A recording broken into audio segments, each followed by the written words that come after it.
qui, Vincent? Oui. Garder les enfants, c'est pas les stationner dans la salle de jeu puis les laisser là. Il faut leur parler, les aimer, leur montrer des choses. Les parents sont très occupés. Quand ça travaille 40-50 heures par semaine, qu'ils les laissent ici, bien, ils s'attendent à ce qu'on leur montre des petites choses, là.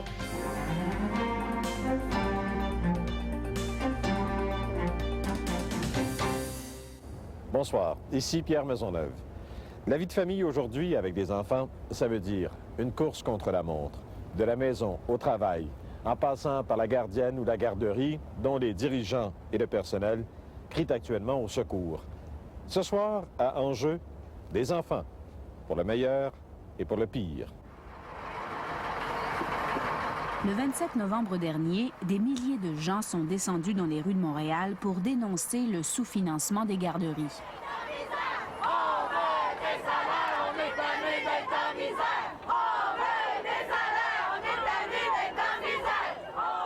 La misère des éducatrices, leur surcharge de travail, le manque de considération dont elles font l'objet sont des réalités dont on entend beaucoup parler.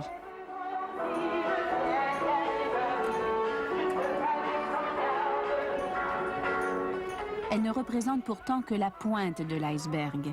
3 enfants sur 4 ne mettent jamais les pieds dans une garderie. Leurs parents les confient à des gens qu'on ne connaît pas, dans un ailleurs dont on ne sait rien.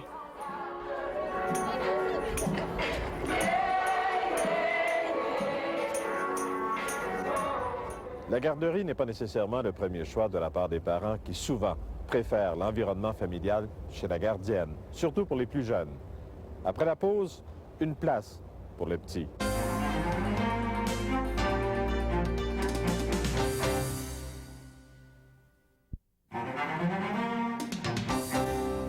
L'État nous encourage fortement à avoir plus d'enfants au point de nous offrir des primes qui s'élèvent au fur et à mesure que le nombre d'enfants augmente dans une famille. Mais une fois que les petits sont là, c'est une toute autre affaire.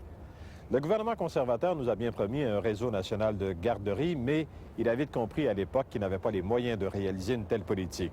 De plus, il n'est pas dit que la garderie soit nécessairement le premier choix des parents. C'est beaucoup plus complexe.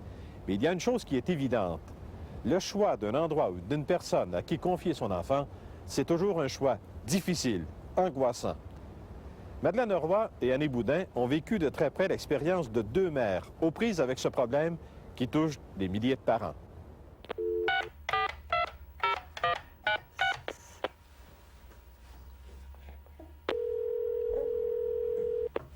Garderie La Suite Enchantée, bonjour. Bonjour, j'aimerais avoir des informations. Est-ce que vous prenez les poupons? Non, madame, on les prend à partir de 18 mois. 18 mois. Merci. De rien. Bonjour. La situation idéale, ce serait d'avoir une personne à la maison qui puisse accueillir les enfants à l'heure du dîner et après l'école et s'occuper de Charles-Antoine toute la journée. À ce moment-là, c'est sûr que j'ai pas à voyager les enfants le matin et le soir à la garderie ou chez une gardienne à l'extérieur.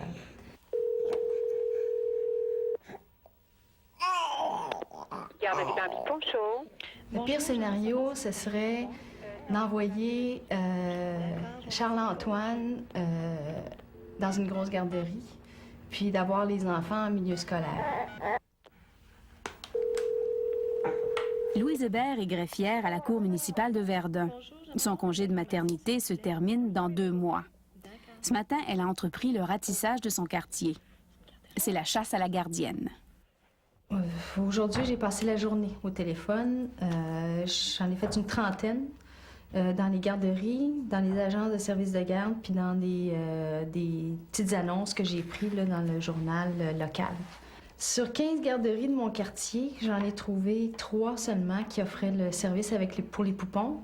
Puis là-dessus, il y en avait juste 2 qui avaient de la place. Voilà. Cherche. Oui, allô? Bonjour, j'aimerais parler à madame Hébert, s'il vous plaît. Elle-même? Bonjour, mon nom est Diane. Vous avez laissé un message chez moi? Oui. Oui. Sur les 10 annonces, il y en a 3 qui m'ont intéressée, ou en tout cas qui s'encadraient là, avec ce que je recherchais. Puis sur les 3, il y en a une qui m'intéresse vraiment beaucoup. Qu'est-ce qui vous a frappé le plus dans votre démarche aujourd'hui? À quel point, là, finalement, ce qu'on m'offre au niveau, là, ce qui est régi par le gouvernement, là, ça concorde pas du tout là, avec avec ce que moi je recherche. Je sais pas si je suis la seule, mais d'après moi, je suis pas la seule. Puis c'est dans les petites annonces là, d'après moi, que je vais trouver ce que j'ai besoin. Louise a un bébé de 6 mois et 2 enfants qui vont à l'école primaire. Elle habite Rivière-des-Prairies. Dans son quartier, il y a une quinzaine de garderies seulement pour près de 3000 enfants. Elle devrait être bondée, mais non, plusieurs ont des places disponibles. Chantal Desjardins habite à 2 pas du CLSC Rivière-des-Prairies. Elle est à la recherche d'un service de garde pour son fils, Jonathan. Comme la plupart des parents qui ont un enfant de plus de 3 ans, ce qu'elle cherche, c'est une garderie. Madame Desjardins, bonjour, ça va bien? Bernard Marguerat. Bonjour. Moi, je cherche une garderie ou un service de garde en milieu familial pour mon petit garçon de 3 ans pour bientôt. Pour bientôt? Oui. OK. Je peux vous expliquer un petit peu comment on fonctionne, là? Bernard Marguerat est organisateur communautaire au CLSC Rivière-des-Prairies. Quel est le milieu de garde idéal pour des enfants, pour des poupons, par exemple? Moi, je pense, pour moi personnellement, là, je ferais garder mon enfant dans une famille. Je me sentirais plus à l'aise. Parce que, bon, je peux avoir un contact avec la maman, je peux lui expliquer exactement ce que je veux. J'ai un contact avec une personne, elle va garder juste 1 ou 2 poupons. Donc, il me semble que ça correspond plus, c'est plus proche de ce que vit l'enfant, ça correspond plus à la maison, en fait. C'est plus pareil, plus identique, là, qu'une pouponnière. Et pour un enfant de plus de 18 mois, qu'est-ce que vous privilégieriez comme mode de garde? Alors là, je privilégie la garderie. Pour moi, la garderie, c'est un milieu de vie qui est important, qui est intéressant pour l'enfant, parce que, bon, il est en contact avec beaucoup d'autres amis, au niveau de la socialisation, au niveau du contact, du partage et des apprentissages. Là, je pense que c'est plus intéressant. Donc là, ça c'est une première étape. Vous fouillez là-dedans. Vous allez visiter les gardiennes. Si ça ne marche pas, vous me rappelez. Ça, c'est pour des gardiennes à domicile. Au cas où il n'y aurait pas de place qui lui convienne en garderie, Chantal consulte le répertoire de gardiennes du CLSC. Il contient les noms d'une centaine de femmes du quartier. N'importe qui a le droit de s'inscrire. Le CLSC ne fait pas de sélection. C'est aux parents de jouer les inspecteurs. Auparavant, est-ce que c'était comme ça? C'était un petit peu différent auparavant. On avait plus de temps pour s'occuper de ce dossier-là. Ce qu'on faisait, c'est qu'on rencontrait 2 fois par année toutes ces mères. En fait, on les rencontrait, on les invitait à une soirée d'information. Sur les 80 inscrites, il y en avait à peu près 25 qui venaient. Les autres, on leur disait, écoutez, si vous ne venez pas à cette rencontre de formation, nous, on vous débarque là-bas. C'était une espèce de petit contrôle qu'on faisait comme ça. Celles qui venaient, on leur offrait une petite formation minime sur, bon, c'est quoi les exigences minimum, c'est quoi la loi par rapport à la garde d'enfants, les assurances. Pourquoi vous ne faites plus ça? C'est une question de choix d'équipe, c'est-à-dire que on a comme CLSC des mandats, on a des nouveaux mandats de plus en plus qui nous sont donnés là, par la loi, etc. Mais c'est important, ça? Oui, c'est important.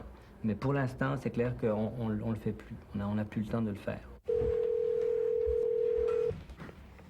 Bonjour. Oui, bonjour. J'aimerais savoir si vous avez de la place pour garder un enfant de 3 ans.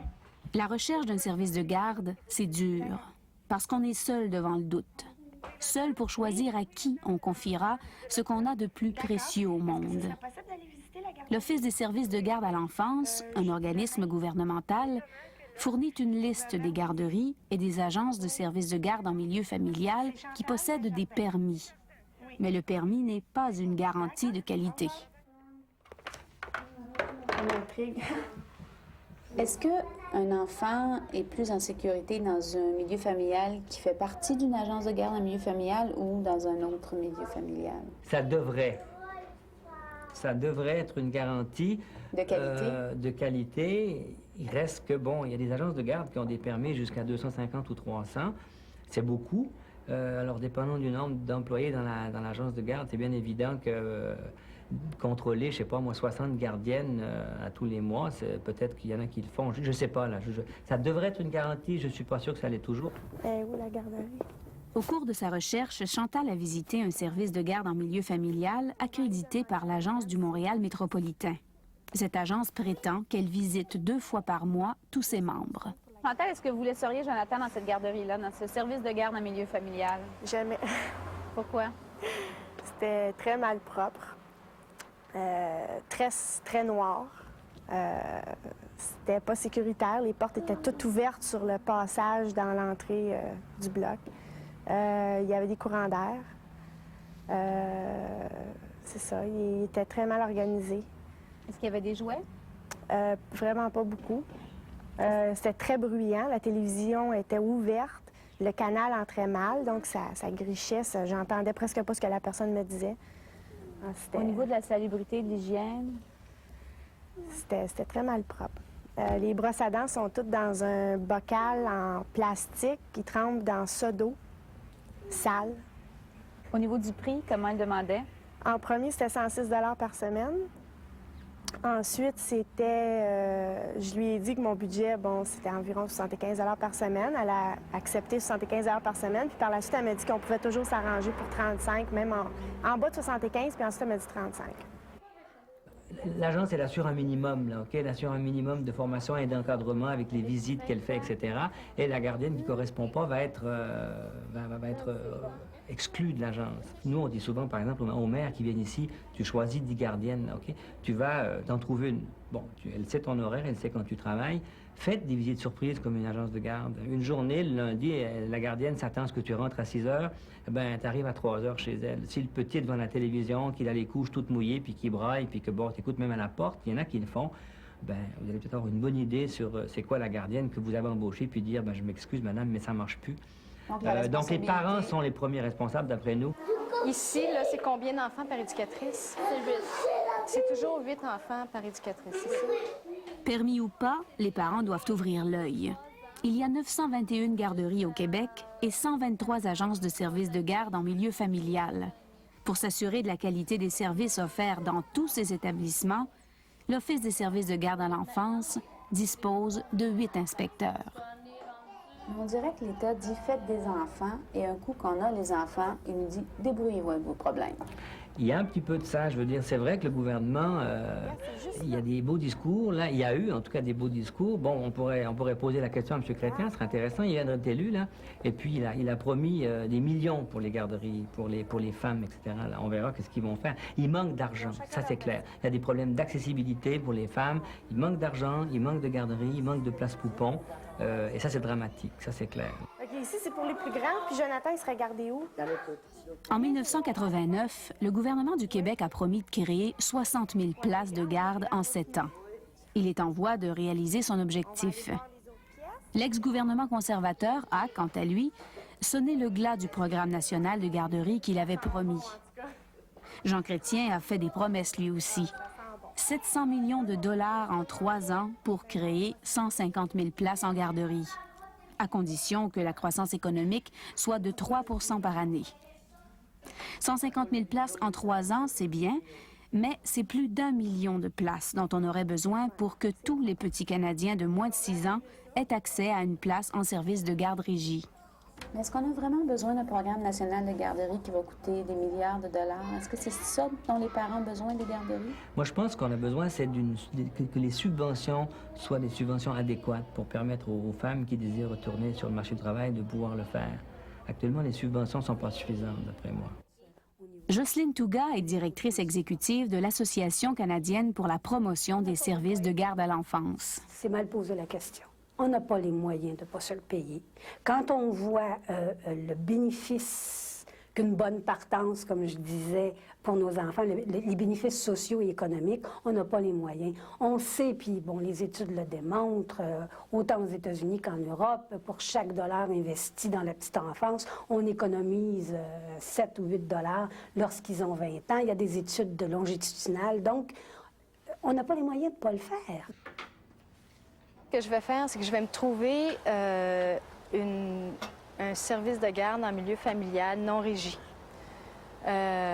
qui puisse accueillir mon bébé toute la journée et qui puisse accueillir les enfants pour dîner et pour après l'école. C'est évident là, que, bon, là, je vais aller trouver là, ce que je veux avoir, là, de la chaleur d'un milieu familial, mais pour ça, j'ai des inconvénients à avoir, c'est que il va falloir... C'est un endroit dont j'aurai pas de reçu. À ce moment-là, c'est non... je peux pas le déclarer sur mes impôts, donc c'est vraiment, là, ça devient très dispendieux. Mais là, la question qui reste à me poser, c'est qu'est-ce que je veux? Est-ce que je veux le bien-être de mes enfants ou si je veux que ça me coûte pas cher? C'est là que Jonathan va se faire garder. Ah oui? Oui. C'est décidé. Oui. Comment ça se fait? Parce que j'aime beaucoup la demoiselle. Même si financièrement c'est un petit peu plus cher, je pense que ça vaut la peine. Pourquoi c'est mieux qu'une garderie? Bien, premièrement, si je le fais garder du lundi au vendredi, ça va être sa deuxième maison. Fait que c'est pas mal plus important qu'il soit dans un milieu comme ça, dans une vraie maison, que dans des locales grands. Puis il me semble qu'il se sentirait moins perdu. Après avoir fait le tour de ce qui est disponible en termes de garderie dans leur quartier, après avoir tenté de trouver un service de garde en milieu familial où elles pourraient obtenir des reçus, Louise et Chantal ont toutes les deux choisi une gardienne qui travaille au noir. Même Chantal, qui, si elle utilisait un service de garde régie ou en règle avec le fisc, aurait droit à une subvention gouvernementale. Puis, t'as-tu aimé ça, visiter des garderies aujourd'hui? Oui. Les histoires de Chantal et de Louise sont classiques. Actuellement, au Québec, les 3/4 des enfants de moins de 6 ans sont dans des établissements qui échappent complètement au contrôle de l'État. C'est le règne de la débrouille, pour le meilleur et pour le pire. Dans une autre garderie? Oui. Presque toutes les gardiennes travaillent au noir, mais il y en a qui choisissent de faire ce métier publiquement. Après la pause, une gardienne accréditée qui nous ouvre la porte de sa maison.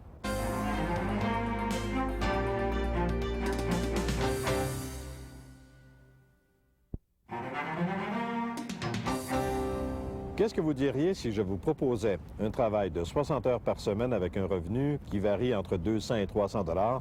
Ça veut dire au maximum 15 000 $ par année avec des dépenses à assumer. Vous refuseriez sans doute en disant que ça ne vaut absolument pas la peine. Eh bien, c'est ce que peut gagner une personne qui décide de garder des enfants à la maison. Pas du travail au noir. Une gardienne reconnue officiellement qui vous remet même des reçus pour fin d'impôt. C'est le salaire qu'elle peut recevoir pour garder 4 enfants. Allô? Allô? T'as vu ton beau chapeau? Je devrais-tu faire un dodo un matin? On va se réveiller, là, ses amis, là, quand on a dit qu'on vient voir les amis, là, c'est différent. Claire Gaulin, 37 ans. Profession, responsable de famille de garde. Claire est la mère de 3 enfants et elle en garde 4 à plein temps. Le jour de mes 30 ans, là, je me suis payé un petit cadeau. J'ai dit, bon, bien, je reviens à la maison, je vais en prendre soin moi-même. Quitte à prendre soin des enfants des autres. Je voyais bien que j'étais capable là-dedans. Puis là, un coup rendu à la maison, bon, mais j'ai dit, tiens, c'est le temps d'en faire un autre. Je voulais toujours avoir une grosse famille. Ah ouais, on l'a fait. Ça fait combien d'années que vous faites ça? Mais là, ça fait 4 ans. Est-ce que vous percevez encore ça comme un cadeau que vous vous êtes fait? Oui! Ah oui, oui. Ah oui. Moi, je regarde les parents arriver ici le matin à la course, là, à 7h30, 8h, là, qui en ont préparé 2, puis qui reviennent le soir à la course, faut qu'ils aillent faire le souper. Et puis, qu'il faut qu'ils fassent leur épicerie le jeudi soir, le vendredi soir. Oh non, je considère encore que c'est un cadeau. Je m'en vais en haut, je reviens. Tu m'attends? Non, c'est céréales. Claire a fait ses études en informatique. Elle a dû apprendre sur le tas les rudiments de la comptabilité et les grands principes de l'éducation des enfants. Garder les enfants, c'est pas les stationner dans la salle de jeu puis les laisser là. Il faut leur parler, les aimer, leur montrer des choses. Les parents sont très occupés. Quand ça travaille 40-50 heures par semaine, qu'ils les laissent ici, bien, ils s'attendent à ce qu'on leur montre des petites choses, là. Que ce soit à faire une boucle, attacher sa fermeture éclair, à aller faire une petite commission au magasin là, quand ils vieillissent, qui ont entre 5 et 6 ans. C'est le début de ça. Où l'autre? Il l'a! 2 pour Maxime. Est-ce que vous pensez que c'est plus difficile de faire le métier que vous faites que de travailler à l'extérieur en ayant des enfants à la maison? J'ai moins de stress. Moi, je les vois vivre, mes enfants. Je peux les voir arriver de l'école. C'est moi-même qui les nourris, c'est moi-même qui les éduque. C'est moi qui leur monte à parler, c'est moi qui vais les séparer quand il y a des chicanes. Ça fait que pour ça, je trouve ça beaucoup plus facile. C'est ce que j'aime beaucoup, moi, là. Fait que je me trouve avantagée de ce point de vue-là, oui. Par contre, on fait un travail qui est peut-être pas vraiment reconnu, puis qui est quand même sous-payé, mettons, pour le nombre d'heures qu'on fait. C'est un revenu d'appoint. Il faut prendre ça comme ça, parce qu'il ne faut pas chercher à faire beaucoup d'argent avec ça. C'est carrément impossible, parce que quand on calcule la nourriture qu'on y met, le temps, l'énergie, c'est pas payant. Mais c'est un petit revenu d'appoint qui est assez intéressant. Comment ça fonctionne comme entreprise? Comment vous vous y prenez pour gérer ça? Vous déclarez tout ça à l'impôt? Oui, au point de vue administratif, là. Ouais. C'est sûr que la base, c'est de tenir un record de présence des enfants et puis de transcrire ça dans notre livre pour savoir quels ont été nos revenus hebdomadaires. La deuxième des choses, c'est garder toutes nos factures d'épicerie, électricité, chauffage, téléphone. Dans certains cas, on a droit au téléphone. Et puis, la troisième des choses, bien là, je me suis renseignée auprès du gouvernement. J'ai eu un feuillet explicatif nous décrivant comment déduire, quel pourcentage on pouvait déduire. Alors, j'ai appliqué la formule qu'il nous donnait selon la superficie de la maison qui était utilisée par les enfants que je garde et aussi le nombre d'heures de gardiennage. Puis là, j'arrivais à un certain pourcentage. Moi, je suis arrivée à 28 %. Donc, j'ai le droit de déduire 28 % de mon épicerie, de mon électricité, des choses que j'achète qui peuvent servir à la maison et à la garderie. Je fais mon bilan en fin d'année et avec ça, j'ai mon revenu. Puis là, je fais mon rapport d'impôt comme un individu. Allô, il y a quelqu'un? Allô? C'est qui, Vincent? Oui. J'ai pas une formation en garde d'enfants. J'ai eu des enfants moi-même. Chose curieuse, quand j'avais pas d'enfants, et puis que j'en rencontrais un, j'étais terriblement gênée, puis je savais pas quoi leur dire puis quoi leur faire. Je savais pas comment réagir. Puis là, quand j'ai commencé à garder le premier enfant, là, par exemple, le sujet m'a passionnée. J'ai commencé à tout lire ce qui me tombait sous la main, puis assister aux conférences ici dans les environs. J'ai suivi un cours sur la psychologie de l'enfant de 0 à 5 ans. J'ai suivi les émissions, les séries télé là-dessus. Je lis tout ce que je peux trouver là-dessus, ça m'intéresse. Puis comme je fais partie d'une agence, puis on a les services d'une animatrice pédagogique, bien, elle vient régulièrement, puis je vais discuter avec elle des petits problèmes que je peux rencontrer ou du développement d'un enfant. Puis ensemble, on fait des recherches, elle m'apporte des documents, puis on fonctionne comme ça. Selon les estimations les plus conservatrices, il y aurait 40 000 femmes qui garderaient quelques 200 000 enfants au Québec. Environ 90 % de ces femmes travailleraient au noir. Claire a choisi la voie officielle. Elle est accréditée par une des 123 agences de garde en milieu familial, régie et subventionnée par l'Office des services de garde à l'enfance, un organisme gouvernemental. Pourquoi vous avez choisi d'être membre d'une agence, de faire ça dans un réseau? J'avais le goût d'être reconnue. Et puis, l'idée d'avoir quelqu'un qui nous chapeaute aussi, puis d'avoir des services professionnels. On a les services d'une animatrice pédagogique. On a un prêt d'équipement, un prêt de jouets, un prêt de livres. On a, en fait, les contrats. Ils sont là pour nous assister avec les contrats. On se regroupe, toutes les gardiennes ensemble. C'est la dynamique de groupe là, qui m'attirait là-dedans. Puis le fait aussi qu'eux pouvaient me trouver des clients, au lieu que ce soit toujours moi qui cherche les clients, qui fasse paraître des annonces un petit peu partout, l'agence s'engage à nous en chercher. L'histoire est finie. Mais si un jour tu deviens sale comme Monsieur Sale, devine qu'est-ce qui va t'arriver. Est-ce que la compétition est féroce dans le milieu de la garde en milieu familial? La compétition, il y a une certaine compétition, je pense, entre les travailleuses dans le réseau et hors réseau. Parce que les travailleuses hors réseau chargent pas cher et ne donnent pas de reçu. Alors nous autres, ça peut sûrement nous enlever des clients, ça. Comment on devient membre? Il faut d'abord prendre contact avec l'agence et puis donner notre nom. Puis là, s'il y a des places, ils vont nous faire passer les entrevues. Sinon, ils nous mettent sur une liste d'attente. Et puis à ce moment-là, bien, on attend notre tour. En général, quand c'est notre tour, ils nous convoquent à une soirée d'information. Ils nous donnent tous les renseignements. Après ça, il y a la visite de la maison qui suit, que ce soit l'inspecteur de la ville, le service des incendies, la travailleuse sociale et la directrice de l'agence qui vient vérifier. Françoise Nadeau est directrice de l'agence de garde La Bonne Idée, à Laval-des-Rapides.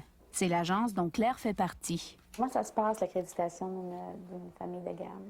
Au départ, dans les critères, lorsqu'on décide d'accréditer une famille de garde, on lui demande souvent qu'elle aime la compagnie des enfants. C'est important pour nous que la personne soit chaleureuse, soit affectueuse, qu'elle aime la compagnie d'un groupe d'enfants et qu'elle ait beaucoup d'intérêt au niveau du développement de l'enfant. Je vois cette formation comme un maillon. Un maillon qui permet à un secteur isolé de la garde à l'enfance de se raccrocher à l'ensemble du réseau.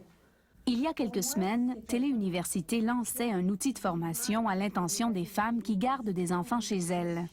Pour 85 $, les gardiennes peuvent se procurer un guide pédagogique et une cassette vidéo qui font le point sur les caractéristiques et les enjeux de la garde en milieu familial. Claire Gaulin a participé à la réalisation de ce projet qui veut sortir les gardiennes au noir de l'isolement. Quelle est l'importance d'un document comme celui qu'on vient de voir? De sensibiliser toutes les femmes, finalement, qui accueillent des enfants chez elles, que c'est pas un métier qui va de soi, que c'est pas quelque chose que n'importe qui peut faire ou que tout le monde peut faire. C'est pas parce qu'on est une femme, c'est pas parce qu'on a des enfants, qu'on a élevé nos propres enfants, qu'on peut nécessairement offrir un service de garde. Ma mère, elle s'appelle Claire. Elle a une famille de garde, là. Mes deux frères, c'est William puis Mathieu, puis moi, je m'appelle Vincent. 90 % des femmes qui gardent des enfants ne déclarent pas leurs revenus. Accepteront-elles de sortir de l'ombre? Bon, il y a un aspect de confidentialité là, qui entoure le fait de s'inscrire à Téléuniversité. Et je pense que Téléuniversité a prévu des modalités qui font que les noms des personnes qui suivent les cours ne sont pas nécessairement publics. On ne va donc pas dénoncer les travailleuses au noir? Non. OK, toi, Halloween. Au Québec, la garde en milieu familial est le mode de garde privilégié par 20 % des parents. Pour répondre à cette demande, sans compter les parents qui optent pour le milieu familial par obligation, c'est 50 000 places de plus qu'il faudrait créer dans le réseau. Depuis que le gouvernement du Québec a publié son énoncé de politique en matière de services de garde à l'enfance, en 1988, il a créé plus de places en garderie qu'en milieu familial. Pourtant, on estime qu'environ 65 % des besoins en garderie sont comblés, contre 20 % seulement des besoins en milieu familial. L'Office a longtemps boudé les agences parce que c'est pas un mode de garde qu'elle voulait privilégier.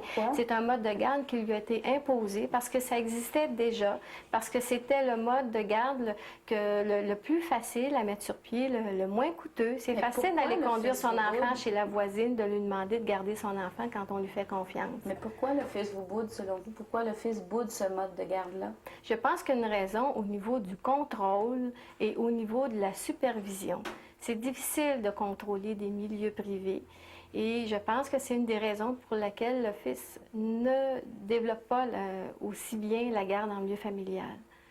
Malgré que c'est un choix premier de beaucoup de parents, surtout si on a des enfants en bas de 2 ans et si on a 2 ou 3 enfants d'une même famille. Hey, Marc-André, Regarde, tout par là. Si l'Office boudait les agences, on ne peut plus dire que c'est le cas aujourd'hui.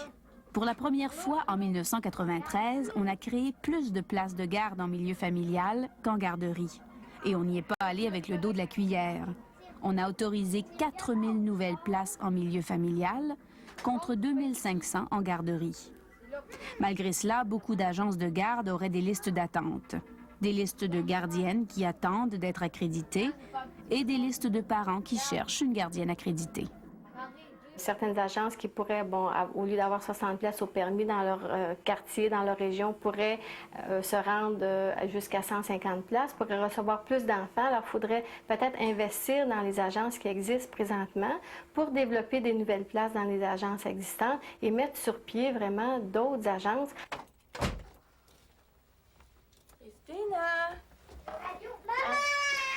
On estime que le quart des enfants québécois de moins de 6 ans bénéficient de services de garde-régie et subventionnés par le gouvernement. Par le biais de l'Office des services de garde, le gouvernement a versé 150 millions de dollars de subventions en 1993. Et cela sans compter les 90 millions dont il s'est privé à cause des réductions d'impôts pour frais de garde. Une facture totale de 240 millions de dollars qui risquerait de frôler le milliard si on offrait un service de garde-régie à tous les enfants d'âge préscolaire. Là, va-tu falloir que je te fournisse un traîneau pour l'hiver? Non, j'ai tout ça. Pas de problème. Inquiète-toi pas, j'ai tout à la douzaine ici. C'est vrai. Bye, à demain. Salut, là. À demain. À demain, Claire. Notre système de garde d'enfants est fait de garderies officielles ou clandestines, de travailleuses au noir ou de gardiennes reconnues. Mais ailleurs, comment ça se passe? Après la pause, un système qui fait l'envie de bien des gens, celui de la France.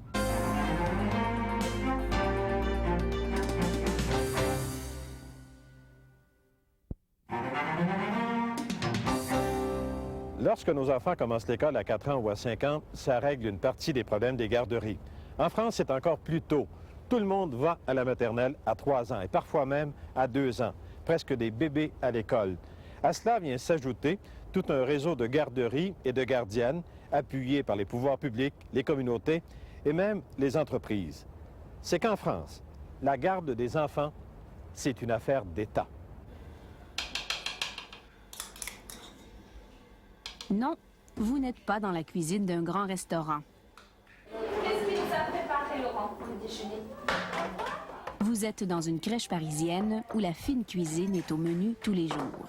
Aujourd'hui, c'est un riz cantonais, des filets de lieu avec une sauce citronnée. Voilà. Et en ce qui concerne les petits bébés, ils ont tout un tas de mousses de légumes, parce que tous les aliments sont proposés bien séparément. On évite les mélanges de purée pour justement que l'enfant discerne bien chaque goût et apprenne à apprécier chaque légume. Hélène Guinche est infirmière puéricultrice. Sa spécialité, c'est la santé physique et psychique des enfants de moins de 3 ans. Elle est directrice de la crèche du journal Libération, un quotidien parisien. Outre les menus proposés aux enfants, les crèches françaises ressemblent à nos garderies. 80% sont municipales et subventionnées par les fonds publics. 20% sont des crèches d'entreprise. Les ratios éducatrices-enfants sont à peu près les mêmes que chez nous. Mais les conditions de travail et la formation des éducatrices sont nettement supérieures. Ici, par exemple, les éducatrices gagnent 23 000 $ par année et elles ont 5 semaines de vacances payées. Toutes sont diplômées. Elles ont l'équivalent d'un baccalauréat. Le hic, c'est qu'il n'y a pas suffisamment de crèches collectives. Elles ont des listes d'attente interminables. Une place en crèche collective coûte en moyenne 12 $ par jour aux parents. Par contre, c'est le mode de garde qui coûte le plus cher au gouvernement, près de 40 $ par jour par enfant. Le mode de garde le moins cher pour le gouvernement, c'est la crèche parentale organisée et gérée par les parents. Nous sommes à la Coule-Douche, une des plus anciennes crèches parentales de Paris. Elle existe depuis 13 ans. Il y a environ 800 crèches de ce type en France. Ce mode de garde coûte en moyenne 10 $ par jour aux parents et 20 $ par jour au gouvernement. Bref, c'est 2 fois moins cher que la crèche collective parce que les parents font la moitié du travail. Mais déjà, il faut être disponible au moins une fois tous les 15 jours pour faire sa permanence, comme on l'appelle. Donc venir avec le repas pour les 10 enfants plus les adultes qui vont être là au déjeuner. Et puis il y a toujours aussi des moments, les week-ends, quelquefois il faut aller faire du bricolage ou du ménage ou bien pouvoir remplacer quelqu'un à l'improviste si quelqu'un est malade ou si quelqu'un a un empêchement. Le jour de notre passage à la Coule-Douche, Catherine de la Hosseraie assurait la permanence pour le groupe des enfants de plus de 2 ans.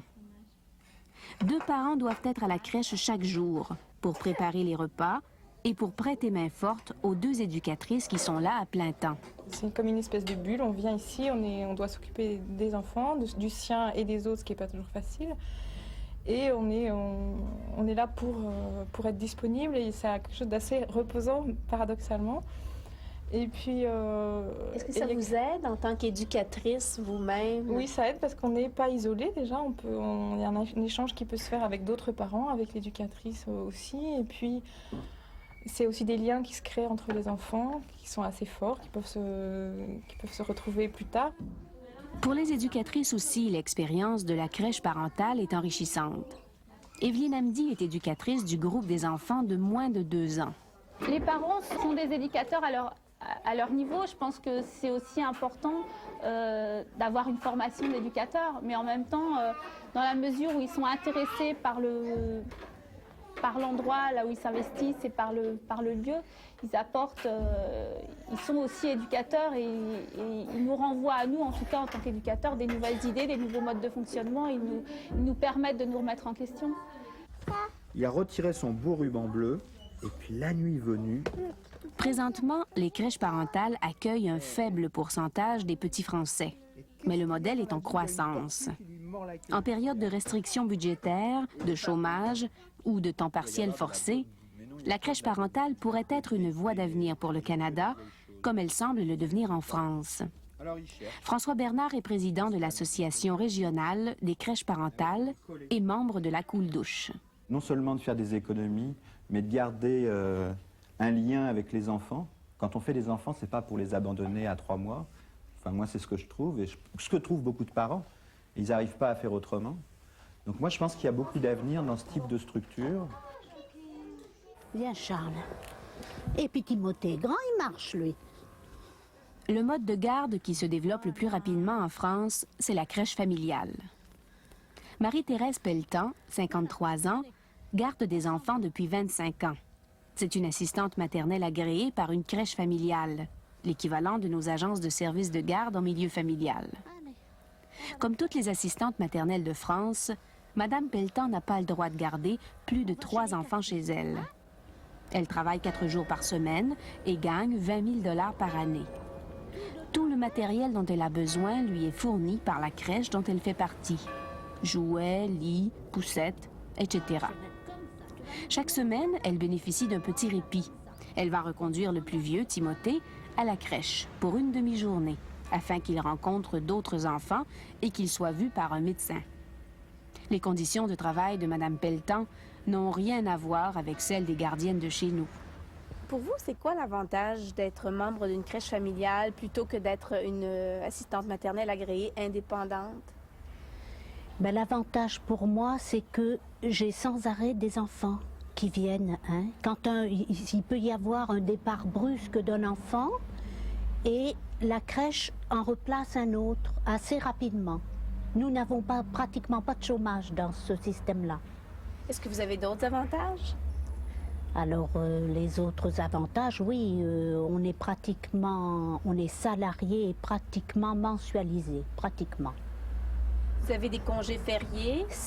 Tous les jours fériés et 5 semaines de vacances. Payés? Payés. C'est chouette, ça.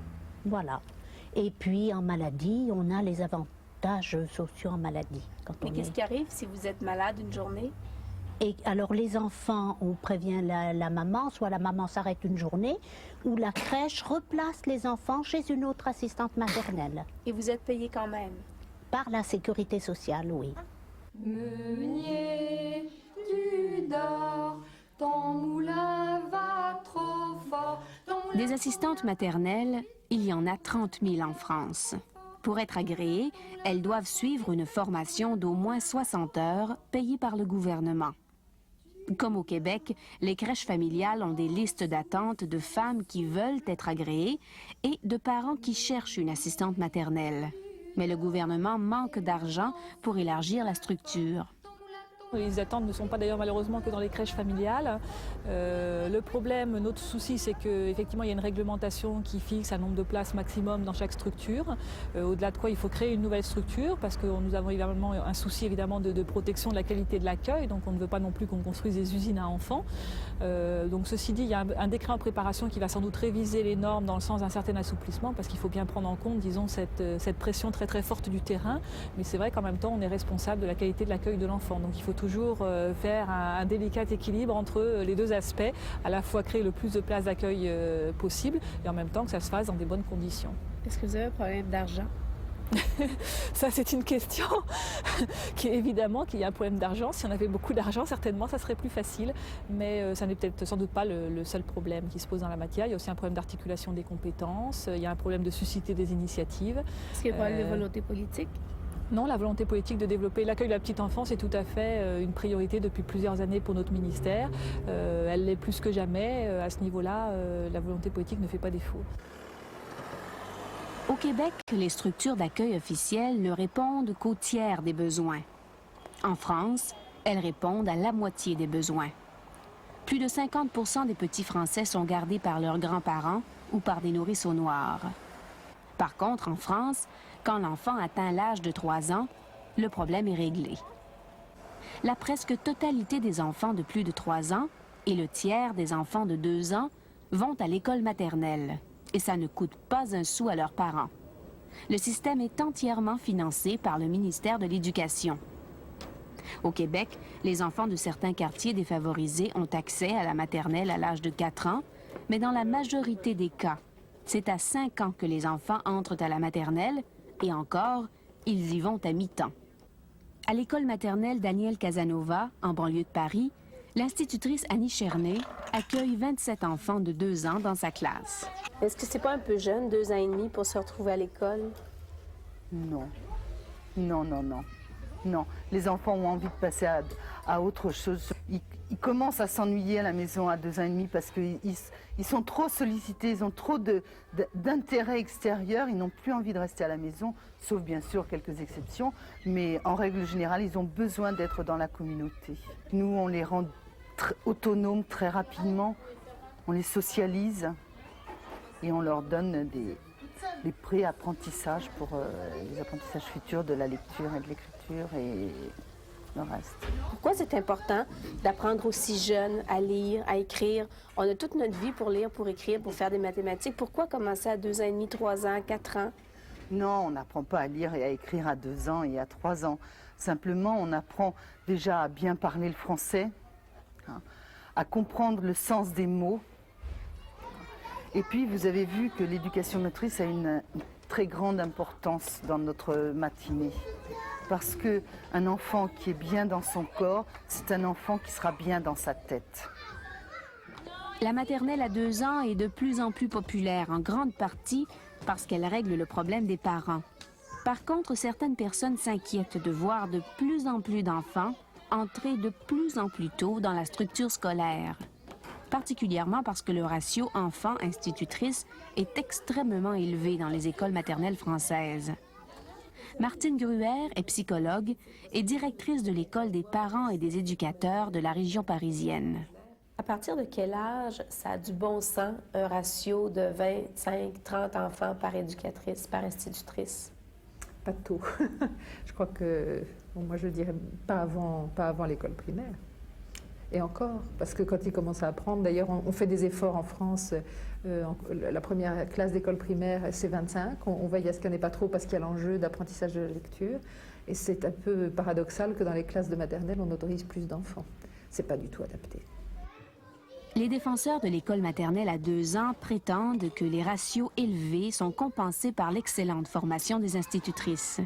Elles ont toutes l'équivalent d'un diplôme de maîtrise. Récemment, une étude a démontré que les enfants qui sont entrés à l'école maternelle à 2 ans réussissent mieux à l'école primaire que ceux qui y sont entrés à 3 ou 4 ans. Tout cela ne rassure pas Martine Gruher. Il y a une image et il y a une représentation du métier d'instituteur qui est colportée forcément par l'éducation nationale, qui va vers le haut. Et cette image-là, c'est la tête d'abord. Ça, c'est en plus dans tout notre système scolaire. Hein. Le corps n'est pas assez accepté en France, le corps des enfants, le corps des adolescents.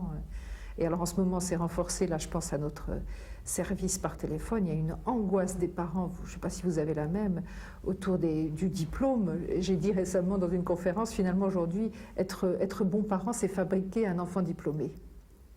Et ça, donc il y a une pression à la fois des parents et à laquelle le système scolaire répond en écho en proposant l'école de plus en plus jeune et donc le privilège d'un certain type d'apprentissage au détriment d'un équilibre complet de vie. Le système français a ses critiques, mais il est cité en exemple dans le monde entier.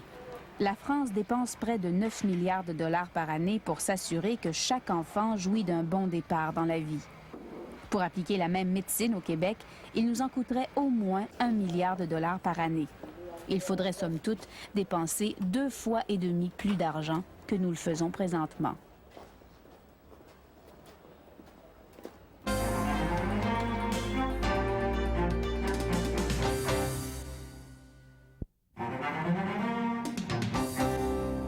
Comme on vient de le voir, les Français ont réglé une partie de leurs problèmes en envoyant leurs enfants à l'école plus tôt. Est-ce possible chez nous? Dans une société qui se dit essoufflée, qui n'a plus les moyens, on peut douter qu'une telle décision soit prise. Mais à ce moment-là, peut-on prendre le risque de ne pas aider adéquatement ceux qui acceptent encore d'avoir des enfants? C'est là une décision qui peut être lourde de conséquences pour l'avenir. La semaine prochaine, à Enjeu, GM, grandeur et misère d'un géant.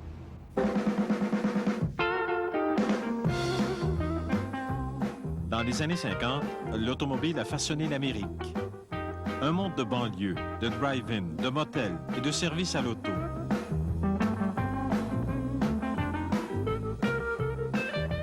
Chevrolet dominait le marché de l'auto comme les Yankees dominaient le baseball.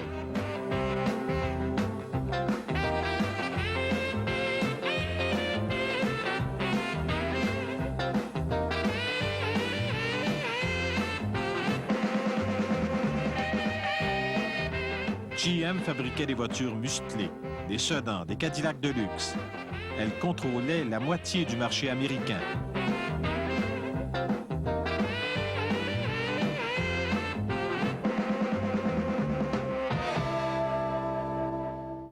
Ici Pierre Maisonneuve, au nom de toute l'équipe d'Enjeu, je vous souhaite de passer une très bonne semaine. Au revoir, à la prochaine.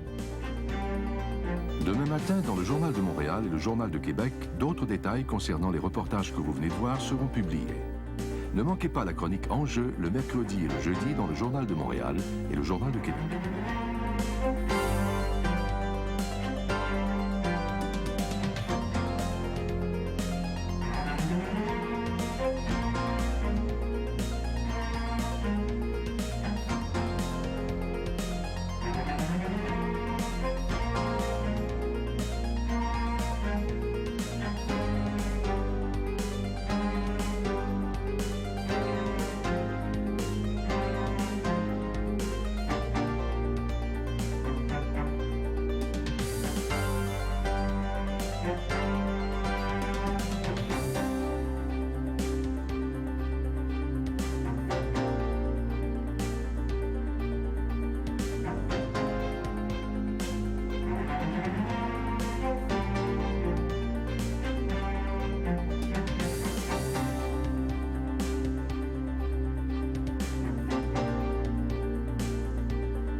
Ici Radio-Canada.